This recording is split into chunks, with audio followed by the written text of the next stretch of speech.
They tore down my barn at 2 in the morning. But it was their reaction 3 days later that was truly unforgettable. I had assumed the climax was when they were crouched down, meticulously inspecting each blade of grass near my land until the hoe arrived with bulldozers and leveled the barn that had been in my family for 3 generations. All without saying a word. I didn't yell. I just filmed the whole thing. 72 hours later, their $5 million resort vanished beneath sacks of wheat. They thought I'd respond like your average farmer. But what they discovered hidden inside those sacks left them speechless. The entire neighborhood gathered to witness it. And there I was laughing quietly from behind the camera. Did I go too far? Drop a comment and let me know where you're tuning in from. My name is Marcus Holloway, and if you had told me half a year ago that I'd be tangled in a legal feud with a homeowners association over the height of grass, I would have laughed you off my porch. But there I stood a Tuesday morning, 7am.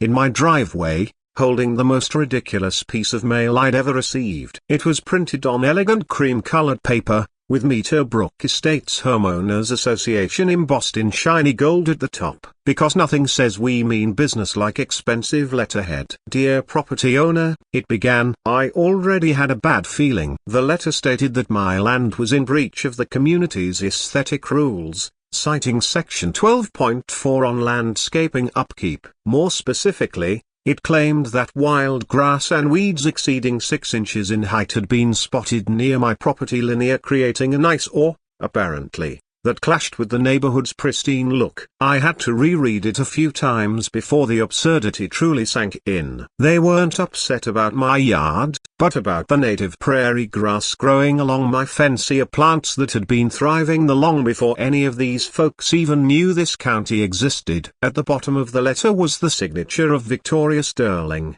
president of the Meterbrook Estates HOA, along with a neatly drawn map pinpointing exactly which patches of my wild grass were so deeply offensive to their refined tastes. But what really caught me was the deadline. They demanded that the issue be resolved within 14 days or I'd be fined $500 a day. That's right, $500 a day for grass on my own property. I walked out to the fence to get a closer look at the so-called violation. What I saw were native prairie grasses and wildflowers deliberately left untouched by my grandfather when he built this place in 1952. The bees loved it. So did the deer and birds. My late wife Sarah used to bring our daughter Emma out here each spring to count how many wildflower varieties they could spot. Just then, Emma came bounding out of the house, her backpack slung over one shoulder and her curly hair barely restrained by the scrunchie I'd wrestled with that morning. "Dad, why are you staring at the grass like that?" she asked, her head tilted with genuine curiosity, the way only an 8-year-old can do. "Some lady thinks our wildflowers are ugly," I said, holding up the letter. Emma squinted at the paper. "But why would she hate the wildflowers? The bees like them. And didn't Mom plant some of those before I was born?" Her mention of Sarah caught me off guard, more than I'd expected. But Emma was right. Sarah had spent hours lovingly planting native flora out there, turning that stretch of land into what she called our slice of prairie heaven. I looked past the fence toward the Meterbrook Estates development to a freshly built patch of oversized houses that had popped up over the last 2 years like identical mushrooms after a summer rain. Each one must have cost at least $800,000. The lawns were so precisely mowed and vividly green they looked fake. I'll admit the homes were impressive, but they had all the warmth and charm of a shopping plaza. Beige, cream, that one trendy shade of gray you see in every modern real estate listing. No individuality whatsoever. And now, it seemed, they wanted to stretch that lifeless perfection all the way onto my land. What confused me most was the issue of authority.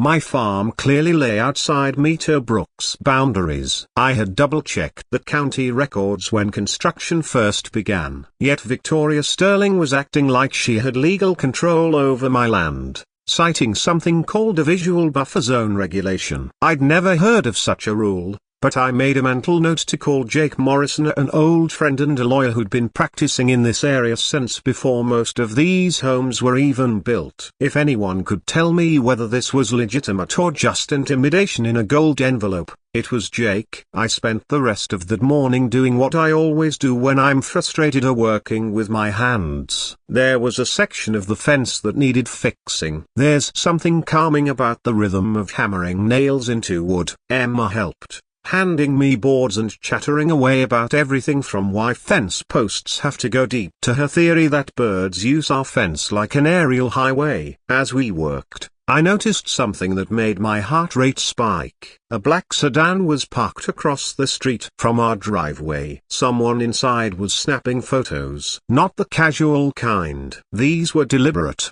methodical shots of my land. "Dad, why is that car taking pictures of our house?" Emma asked, following my gaze. Before I could answer, the car sped off. But not before I caught a glimpse of the license plate and what looked like professional camera gear on the passenger seat. This wasn't a nosy neighbor. This was surveillance. Later, Emma and I went to the old barn to organize her art supplies in what we called the treasure room, a space my grandfather had built decades ago to store important papers and heirlooms. While we were tidying up, Emma found a few old drawings tucked behind a loose plank in the wall. Odd, scratchy sketches that looked either broken. The drawings Emma found almost resembled maps, though neither of us could make sense of what they were supposed to depict. Later that evening, once Emma was tucked into bed, I sat down at my computer and did something I rarely bothered with. I started digging into the background of my neighbors. What I uncovered about Victoria Sterling was eye-opening. Victoria wasn't some long-time resident who'd gradually climbed the ranks through years of community involvement. In fact, she'd only moved into Meterbrook Estates 6 months ago. Yet, in that short span,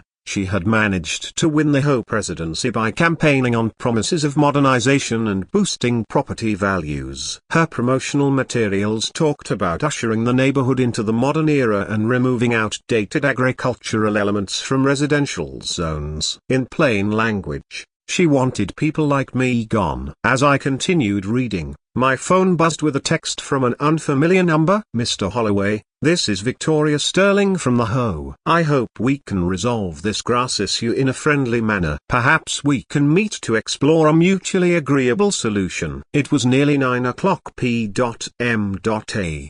Definitely not typical business hours. The timing struck me as odd. I set the phone aside and went out to do one final check on the animals before turning in for the night. That's when I saw her. There was a person moving along my fence line, their flashlight sweeping across the ground. It looked like they were measuring something. I grabbed my own flashlight and headed out, but by the time I reached the fence, whoever it was had vanished. But they didn't leave empty-handed. What I found left behind were small plastic flags placed at intervals, and faint measurement lines drawn into the dirt. I figured that would be the end of it for the night. I couldn't have been more wrong. What I discovered about Victoria Sterling's nighttime fence line survey turned everything from a petty dispute over grass into something far deeper and far more personal. The following morning, I noticed more than just scribbles in the dirt. There were survey stakes, a real laser driven precisely into the ground along the entire edge of my property. These weren't from a home improvement store. They were the kind professionals use. The kind that costs serious money and requires proper surveying equipment to set correctly. This wasn't the work of an annoyed neighbor with a tape measure. It was a deliberate effort to chart out every inch of my land. And I had no clue why. I photographed everything before pulling the stakes out,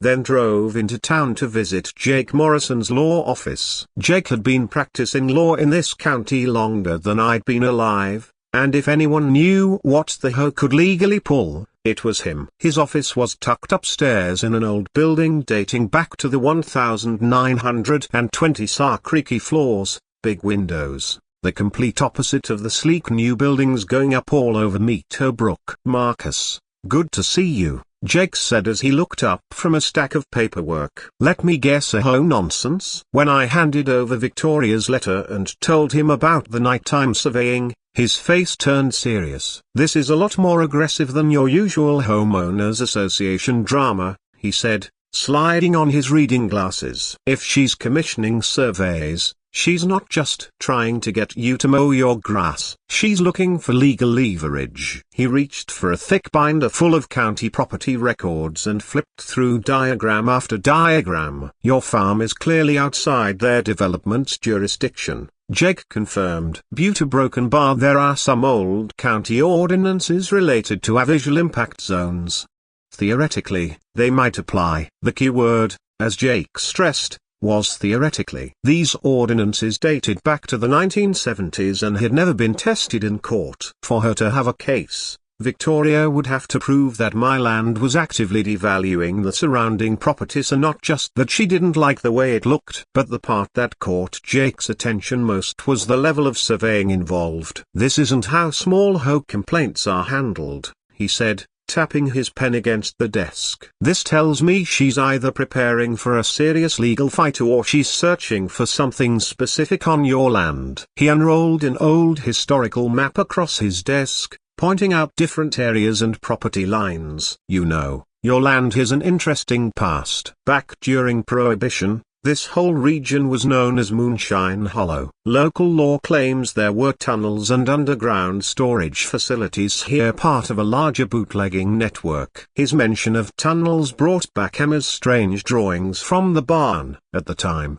I hadn't thought much of Thema, but now, I was starting to reconsider. That afternoon, I dove deeper into my research on Victoria Sterling, and what I uncovered was troubling. Before settling in Meterbrook Estates, she lived in 3 other upscale neighborhoods across 2 different states. In each place, she'd thrown herself into local development battles. In Colorado, she led a campaign that ultimately forced a multi-generational family ranch to sell their land to developers. In Arizona, she organized residents to oppose a vineyards agricultural zoning, a land that had been in one family for decades. A clear pattern was emerging. Victoria had a history of displacing rural or agricultural properties to make way for residential development. And she was good at it. Very good. But there was one more detail from her past that stopped me in my tracks. 10 years earlier, Victoria had lost her 18-year-old daughter in it was a car accident. A farm truck hauling produce collided with her daughter's car. The news stories were devastating, describing a smart,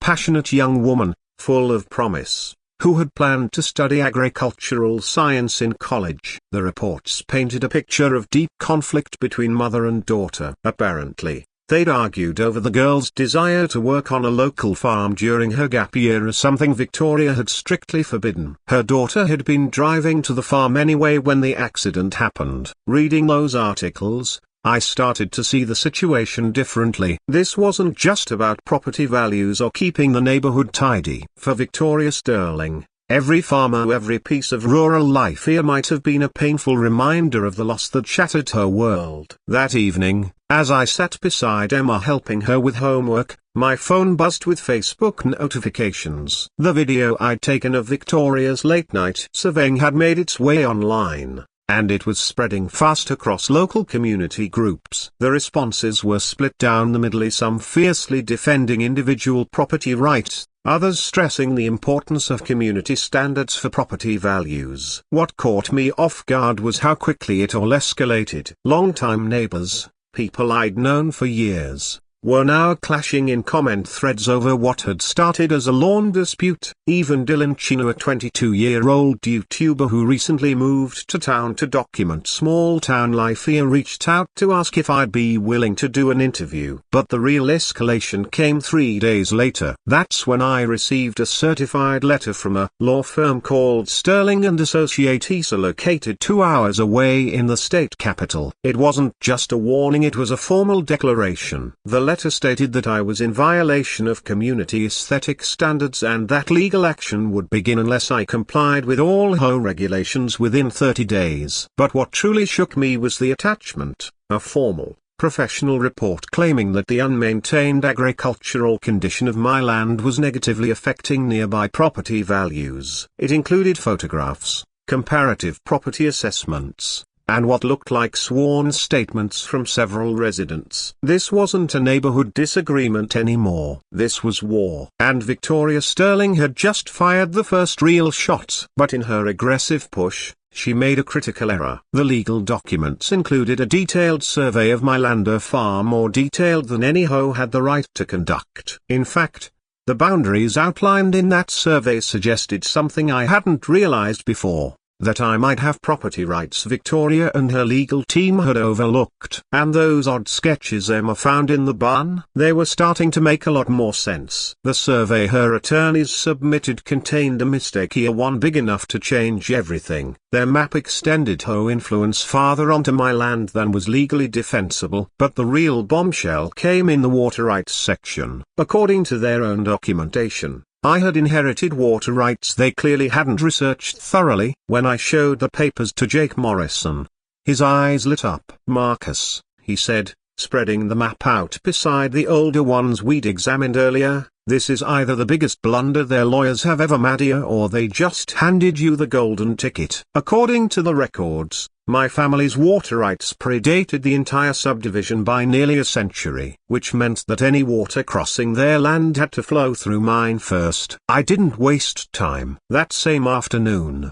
Emma and I headed to the barn to dig through my grandfather's old documents. She'd always loved that place here, partly because every visit felt like a treasure hunt, and partly because she turned the old tool room into her private art studio. "Dad, look at this," Emma called out, pulling a weathered leather folder from behind a loose board in the old storage wall we called the document room. Inside was a gold mine, hand-drawn maps, property deeds dating back to 1890, and a complete set of surveyor's records cataloging every creek, runoff path, and water source in the region. Turns out, my grandfather wasn't just a farmer, he'd been meticulous. He had documented exactly what we owned, why it mattered, and how to prove it. The most revealing find was a map dated 1923. It showed the original path of a creek that now ran straight through the middle of the area where Victoria planned to build her resort development. According to those old documents, our family held perpetual water rights, along with legal easement access to monitor and maintain water flow even if the surface creek had been altered or buried over time. Emma studied the old maps with more focus than I'd ever seen from her outside of Saturday morning cartoons. "Dad," she said, comparing one of her earlier drawings to the 1923 map, "these squiggly liners are there the same as the creek lines, but they go underground in some places." Her observation was sharper than anything I'd noticed. And she was right. When I brought the full set of documents to Jake Morrison, he nearly toppled his chair. "Marcus, do you even realize what you've got here?"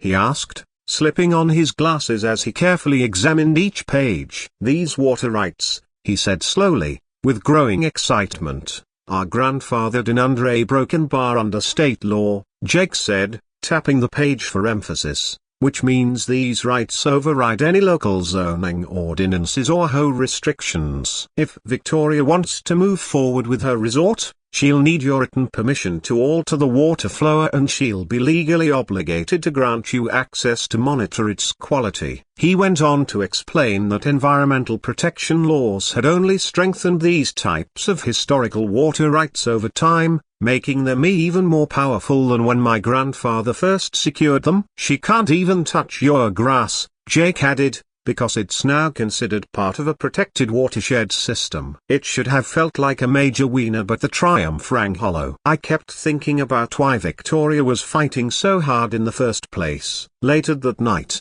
after Emma had gone to bed, I found myself staring at those news clippings again, the ones about her daughter's accident, trying to understand how grief could twist itself into something so bitter and vengeful. Sarah used to say, hurt people, that the only way to confront someone's pain was to acknowledge it, not challenge it. I wondered whether Victoria had ever truly grieved, or if she'd buried her sorrow beneath crusades and lawsuits. The heartbreak was painfully ironic. Her daughter had dreamed of studying agriculture, of working the land, and here was Victoria, hell-bent on erasing every last trace of farming from her world. The next morning brought an unexpected surprise. Victoria Sterling showed up at my front door, not flanked by lawyers or with another certified letter in hand, but carrying a small gift bag and wearing a smile that looked like it had been rehearsed in front of a mirror. "Mr. Holloway," she said in a tone that was almost pleasant, "I hope I'm not intruding. I brought something for Emma. I thought a broken bar, maybe we could talk as neighbors." Inside the bag was a golden retriever puppy no more than 8 weeks old, with a bright red collar and a note that simply read,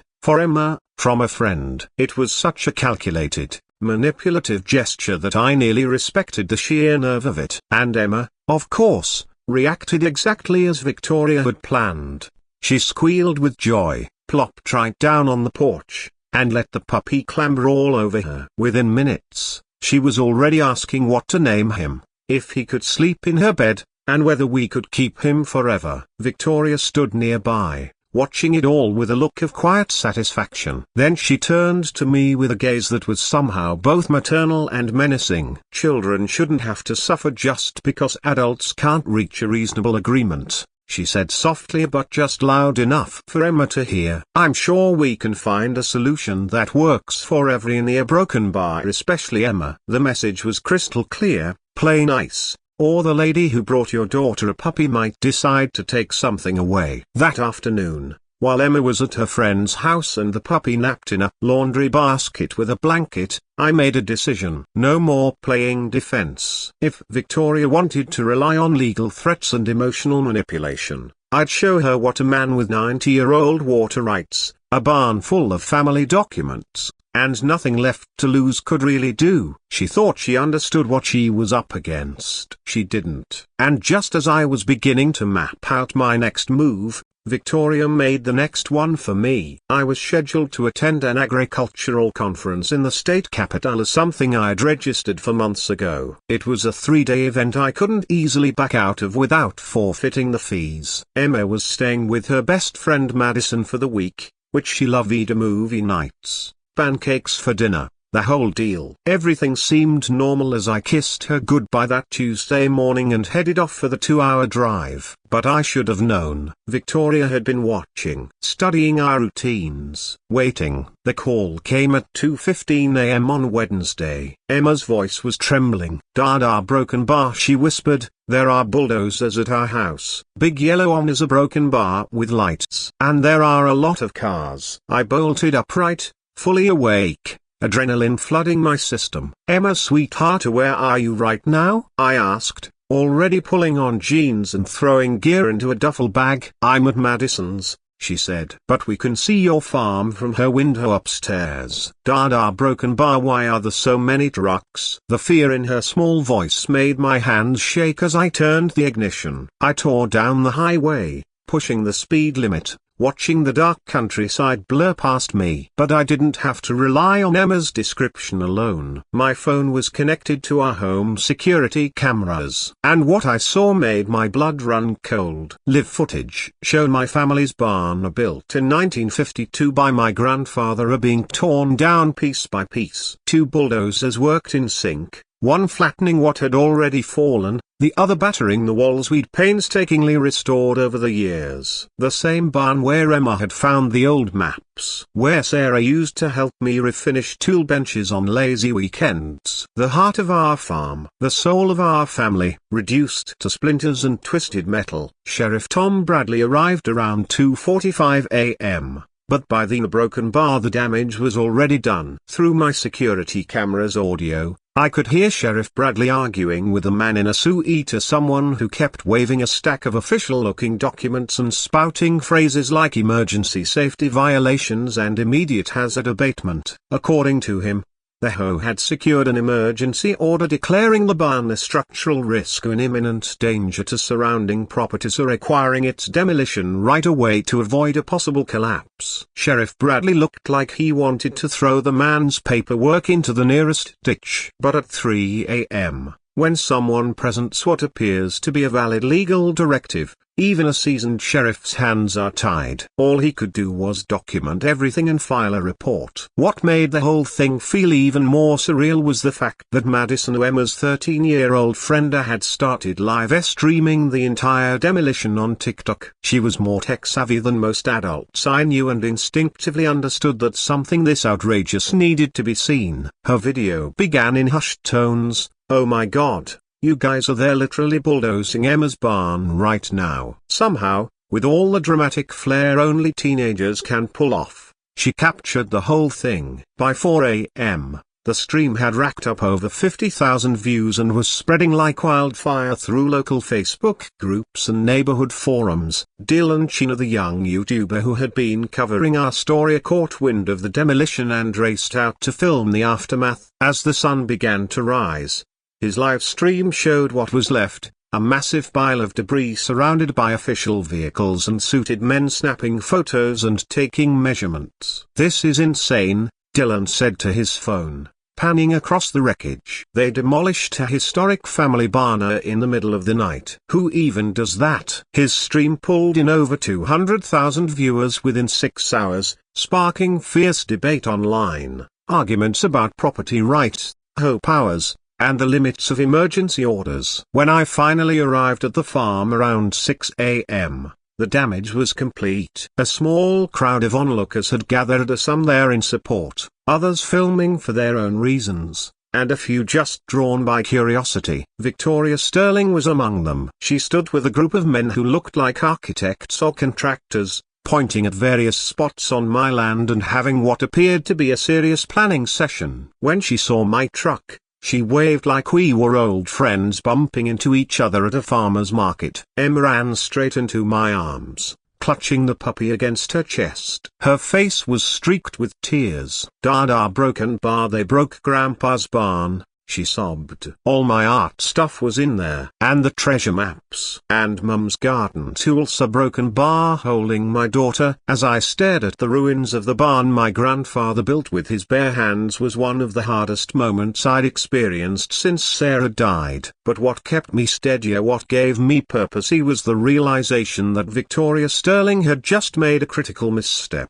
She had crossed a line, and she'd handed me all the motivation I needed to stop playing defensive and start playing to win. The live streams captured everything: the so-called emergency demolition, Victoria smiling beside her architects, Emma crying over the wreckage, and most crucially, the moment the bulldozers disturbed something beneath the surface, something buried, something unexpected, something that would change everything. Victoria Sterling had no idea what she had just unearthed. Exactly 72 hours after the demolition, I launched what would go down as the most expensive and satisfying act of agricultural rebellion in county history. Armed with the water rights documentation that Jake Morrison had helped me decipher, I filed an emergency motion to exercise my family's agricultural storage and processing privileges along the seasonal waterway that cut directly through Victoria's resort construction site. In plain terms, I now had legal authority to store farm materials on any part of the historic water path, including the exact spot where Victoria planned to build her $5 million luxury spa. At 6 a.m. sharp on Saturday, I returned to the property with 12 rented trucks, each loaded with heavy canvas bags of wheat, 200 in total. I'd sourced them from my own grain reserves and neighboring farms. Each bag weighed around 60 pounds and stood roughly 3 feet tall. Stacked together, they formed an immovable mountain of golden rebellion. I'd hired 6 farmhands to help with the unloading. As they got to work, I launched a live stream titled, "Exercising My Legal Right to Agricultural Storage on Ancestral Waterway." The visual was stunning: an army of workers calmly transforming Victoria's resort construction zone into something that looked more like a grain depot. In just 1 hour, over 15,000 people tuned in to watch. At 8 a.m., Victoria showed up. Her black sedan screeched to a halt, and she emerged wide-eyed, staring at the pyramid of wheat bags occupying her prized building site. She immediately started pacing, barking into her phone and wildly gesturing toward the operation. Every few seconds, she pointed directly at me, her voice rising with frustration. I couldn't hear every word, but phrases like emergency injunction, property damage, and agricultural terrorism kept floating in the air. What she didn't know was that Jake and I had spent the entire previous day preparing. We'd anticipated every legal move she might attempt to and had airtight documentation ready for each one. Meanwhile, her construction crew stood idle. Their equipment was blocked, their timelines in chaos, and their supervisors were huddled around Victoria's car, arguing about contracts, penalties, and insurance clauses. Some of the workers even seemed to enjoy the chaos. One older guy told Dylan's camera, "Been doing this work for 35 years. Never seen a barn war end in a wheat blockade." There's a first time for everything. The whole scene had a strange kind of brilliance to it. What unfolded next took on a carnival-like energy, one I hadn't anticipated. Neighbors streamed in, drawn by the chaos and the buzz on social media, which had already dubbed the spectacle the Great Wheat Rebellion. Kids rode bikes up and down the street, someone set up a popcorn stand, and folks took selfies in front of the grain pile like it was some kind of local landmark. But the real drama began when the sheer weight of those 260-pound grain bags started to strain the land beneath them. The construction site had been recently excavated for foundation work, which meant the soil was loose, unstable, and nowhere near ready to bear thousands of pounds. As more bags were stacked, I noticed the ground in one area beginning to sag, not much, just a subtle dip, but enough to catch my attention. At first, I thought we'd hit a soft patch, maybe even an underground water vein. But then Jake Morrison arrived to document our legal compliance. He glanced at the area and his face turned the color of chalk. "Marcus," he said quickly, pointing to the depression, "we need to stop stacking bags there immediately. If there's a cavity underground, that weight could cause a collapse, a serious one." But before we could act, it happened. A deep rumble echoed across the site, loud enough to stop conversations 50 yards away. And then, right before our eyes, around 30 bags of grain vanished straight into the earth.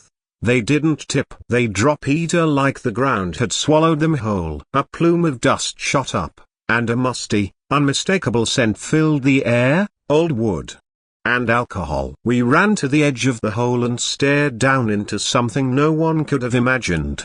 Beneath us was a perfectly preserved underground chamber, about 12 feet deep and 20 feet across. Wooden shelving lined the walls, still holding dozens of glass bottles intact after nearly a century. This wasn't just a sinkhole. This was a hidden moonshine storage room, exactly the kind Jake had mentioned when telling me about local legends of Moonshine Hollow. But it got even better. Among the bottles, tucked into a weathered wooden crate, we found a leather-bound journal and several cloth-wrapped personal artifacts. The journal was surprisingly well preserved, and on its cover, in faded ink, was written, "Property of Diamond Jack McGrady." Dylan Chen, who had been live streaming since sunrise, captured the entire discovery in real time. As word spread, his viewer count surged past 500,000. The comments exploded with disbelief and excitement. "This is insane," he kept saying, pointing his camera into the chamber. "You guys we're looking at a Prohibition-era speakeasy storage room that's been buried under this farm for nearly 100 years. By noon, the situation had escalated far beyond a property dispute. Sheriff Bradley called in the state police. They, in turn, contacted the FBI's Archaeological Crimes Division and the State Historical Preservation Society. Victoria Sterling, who had spent the morning frantically trying to file injunctions to stop our grain blockade, now stood helpless as federal agents began cordoning off her spa construction zone here because, as it turned out, it sat directly atop what might be a nationally protected historical site. But the real game changer was what we found inside Diamond Jack McGrady's journal. The handwritten pages didn't just describe the day-to-day details of a bootlegging operation, they revealed an entire underground network, tunnels, storage rooms, hidden entrances, a full map showing how properties across the area were connected beneath the surface. Even more shocking, detailed financial records, coded transactions, and shipment routes dating back to the 1920s. But for me, the most critical pages were the ones that directly impacted my case with Victoria. Because nestled among the moonshine logistics and smuggler slang was something neither of us had seen coming, information that completely changed the legal dynamics of our dispute. The journal had turned a bitter fight over 6 inches of prairie grass into a full-blown federal investigation.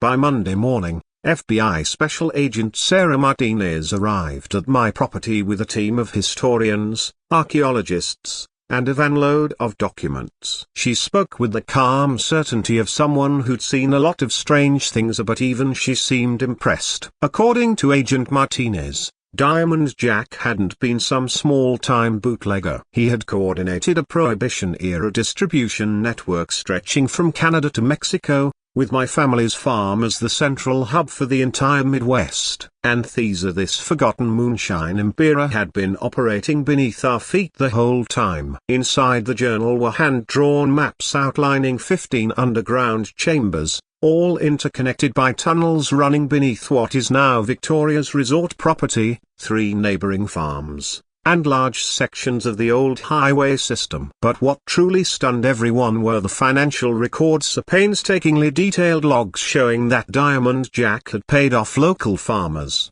sheriff's deputies, and even county officials to keep his bootlegging empire running smoothly. Once adjusted for inflation, the numbers suggested nearly $50 million worth of illegal alcohol had passed through the tunnel network between 1922 and 1931. This isn't just historically significant, Agent Martinez told the growing cluster of reporters and federal agents. This is one of the most complete archaeological records of Prohibition-era organized crime ever found intact in the United States. And then came the section labeled Insurance Policies. It outlined Diamond Jack's backup strategy for keeping his operation safe, a meticulous documentation of every bribe, every payout, and every public official who turned a blind eye. It was a masterclass in corruption management. He'd preserved photographs, signed receipts, and even audio recordings made with early recording technology that most people at the time wouldn't have even known existed. The FBI team grew visibly more excited when the journal mentioned a metal box,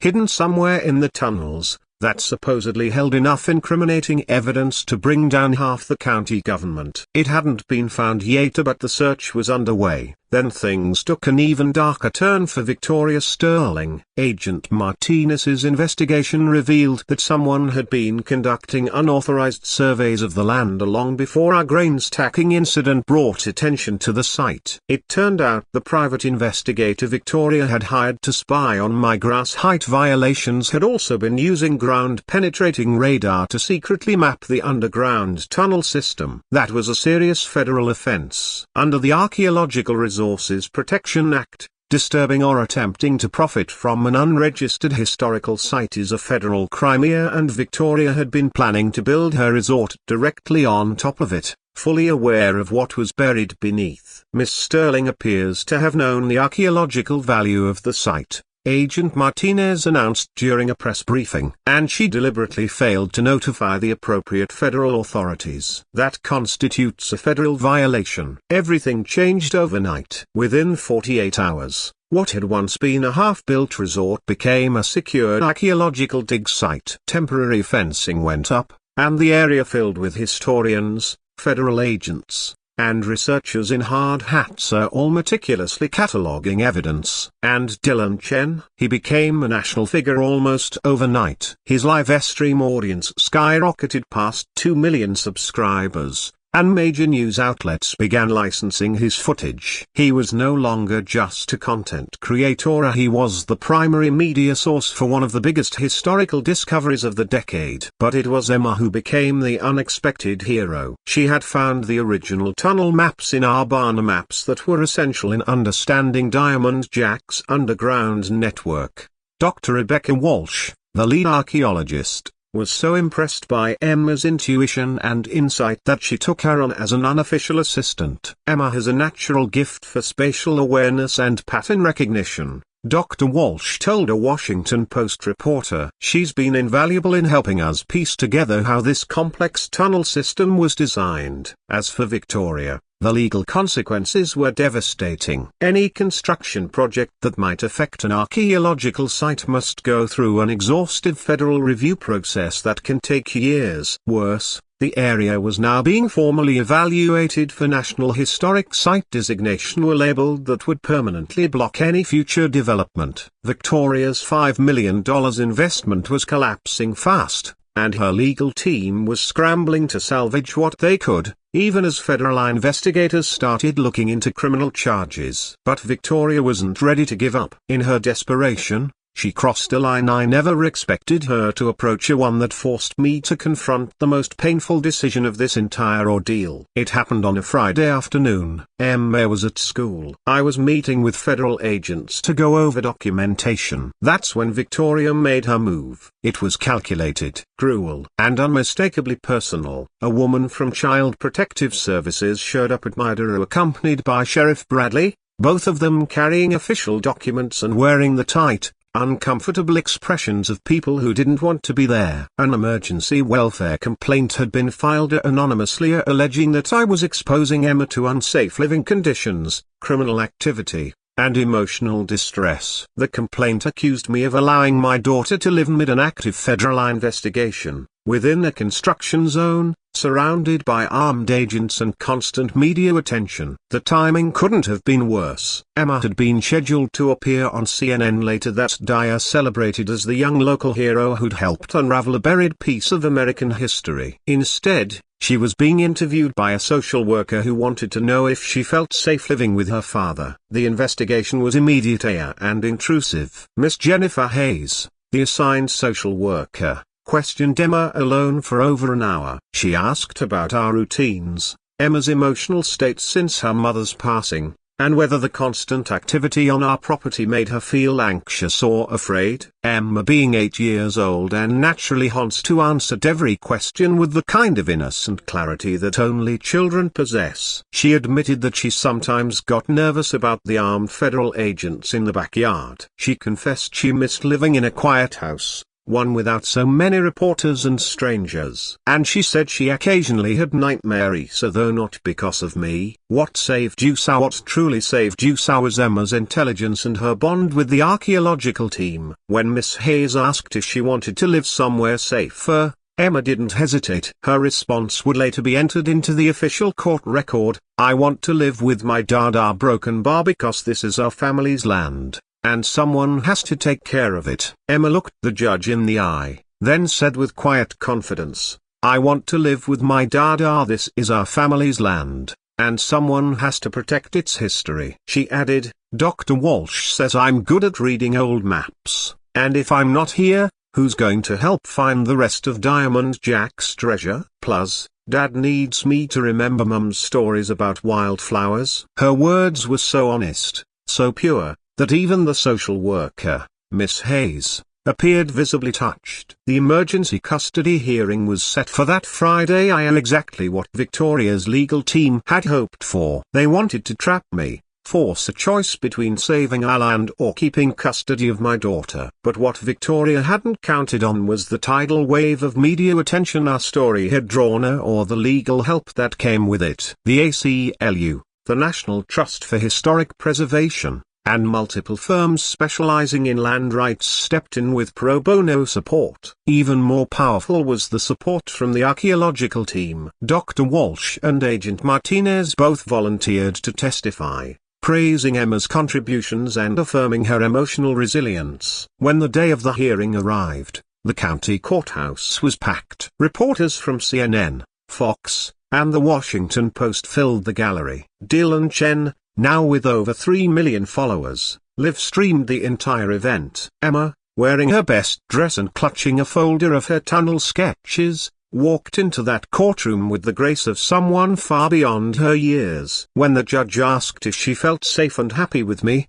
she stood tall and read from the notes she'd written herself. "Your Honor, she said. "My dad isn't dangerous. He's protecting something important." Diamond Jack's tunnels are part of Historia, and history doesn't belong to just rich people who want to build hotels. My mom always said that taking care of the land means taking care of the stories it holds. That's what we're doing. If you make me leave, who's going to remember that this place was special before anyone heard of homeowners associations? The courtroom fell silent. Even hardened reporters wiped their eyes. Then came Victoria Sterling's turn on the stand. And that's when everything fell apart. Under oath, she admitted she knew about the site's historic value before she bought the land, that she'd deliberately kept that fact hidden, and that her private investigator had illegally surveyed protected land. But the final blow came when Jake Morrison revealed something no one expected, something Victoria never thought would come to light. Court records showed that her daughter hadn't died in a farming accident. She'd died by suicide,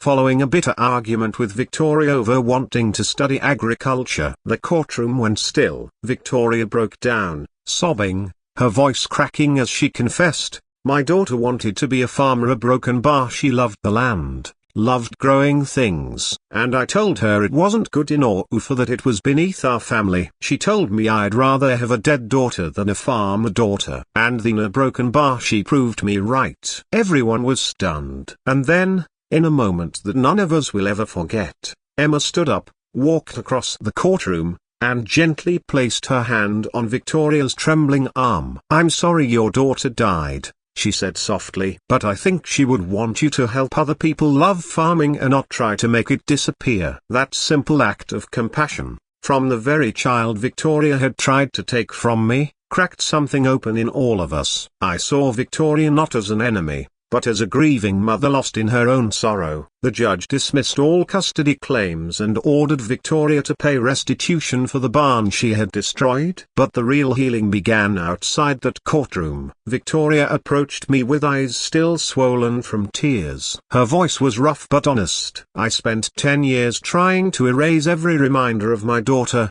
she said. "But Emma was right. My daughter would hate what I've become." 2 weeks later, Victoria officially abandoned the resort project. The site was designated as the Diamond Jack McGrady National Historic Site, and in a remarkable twist of fate, Victoria Sterling, a once determined to erase our past, became the site's first volunteer historical interpreter. She now uses her research skills to help tell the story of Prohibition-era America to thousands of visitors each year. A year later, Emma and I still live on our family farm, now part of a nationally protected historic site preserving both our land and Diamond Jack's legacy. Victoria visits every weekend. She and Emma are working on a new project, a memorial garden for children who've lost parents, using native wildflowers and heirloom plants. It honors both agricultural tradition and emotional healing. The woman who once tried to erase our farming heritage now dedicates herself to preserving it. Emma calls her Miss Victoria, and their bond has taught me something I'll carry forever. Sometimes,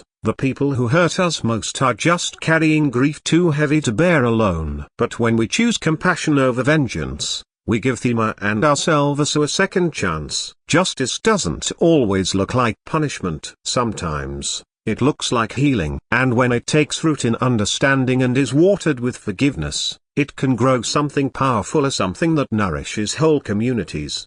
If this story touched you, hit that subscribe button and tap the bell to become part of the Ass Stories family. We share true stories about family, justice, and the quiet courage it takes to stand up for what's right. Drop a comment below and tell us, has anyone ever tried to take something from your family? How did you respond? Your story might be featured in our next video. And don't forget to explore our small town justice playlist, where ordinary people take on powerful forces and win. Every like and share helps us reach someone who needs to hear this. Until next time, keep standing strong.